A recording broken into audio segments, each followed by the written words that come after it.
ଏଇଠି ମିନା ଶୁଣୁଛ? କ'ଣ ହେଲା? କାହିଁକି ଏମିତି ଚିଲଉଛ? ନାଇଁ ମୁଁ କ'ଣ କହୁଥିଲି କି ତମେ ଖାଇସାରିଲଣି? ତମେ ତ ସଦାବେଳେ ମୁଁ ଖାଇଲା ପରେ ଖାଅ। ହଁ, କ'ଣ ହେଲା କି? ନାଇଁ ନାଇଁ, ଏବେ ତମେ ଗୋଟେ କାମ କରିବ, ମୋତେ ଅପେକ୍ଷା କରିବନି। ଯେତେବେଳେ ଭୋକ ହେବ ଖାଇଦେବ। ବୈଜ୍ଞାନିକମାନେ ଯେତେବେଳେ ଗୋଟେ ନୂଆ ଜିନିଷ ଆବିଷ୍କାର କରନ୍ତି, ପ୍ରଥମେ ମାଙ୍କଡ଼, କୁକୁର, ମୂଷା ଏମାନଙ୍କୁ ଦିଆଯାଏ। ଯଦି ତାଙ୍କୁ କିଛି ନ ହୁଏ ତାହେଲେ ତାକୁ ମଣିଷଙ୍କୁ ଦିଆଯାଏ।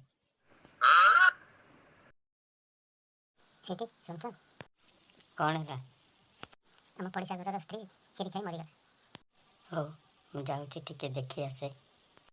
କ'ଣ କ'ଣ ଦେଖି ଆସିବ? କାଳେ ଆଉ ଟିକେ କ୍ଷୀରି ବଳିଥିବ। ଏଇଠି ଶୁଣୁଛ? କ'ଣ ହେଲା? ଆଜି ଆମର ମ୍ୟାରେଜ୍ ଆନିଭର୍ସରୀ ଥିଲା। ତମେ କାହାକୁ ବି କହିନ? ମୋ ଦୁଃଖ କାଣି କ'ଣ ମୁଁ ବୁଲି ବୁଲି ଦୁନିଆ ସାରା ଲୋକଙ୍କୁ କହିବି ନା କ'ଣ? ବୁଝିଲା ମିନା, ତମକୁ ବାହା ହୋଇ ମୋ ଜୀବନଟା ନର୍କ ହେଇଗଲା। ନହେଲେ ତ ଆଗରୁ ଅମ୍ବାନୀ ଆଉ ଆଦାନୀଙ୍କ ସାଙ୍ଗରେ ବସି ଚା ପିଉଥିଲା ଆଉ। ଶୁଣୁଛ? କ'ଣ ହେଲା? ଏବେ ଯଦି ପୁଣି ଥରେ ଝିଅମାନଙ୍କୁ ପ୍ରପୋଜ କରିବାକୁ କୁହାଯିବ, ତାହେଲେ ତମେ କେଉଁ ଗୀତ ଗାଇବ? କେଉଁ ଝିଅ ମୁଁ ଜାଣିଲେ ସିନା ଗାଇବି। ମୋତେ, ଆଉ କାହାକୁ ନୁହେଁ। ତମ ପାଇଁ।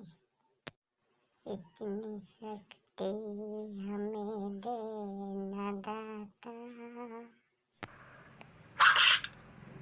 ଏଇଠି ମା କହୁଥିଲେ ତମେ ବାହାଘର ପୂର୍ବରୁ ସଦାବେଳେ ମନ୍ଦିର ଯାଉଥିଲ।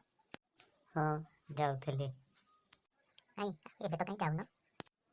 ତମକୁ ବାହା ହେଲା ପରେ ମୋର ଭଗବାନଙ୍କ ଉପରୁ ଭରସା ଉଠିଗଲା।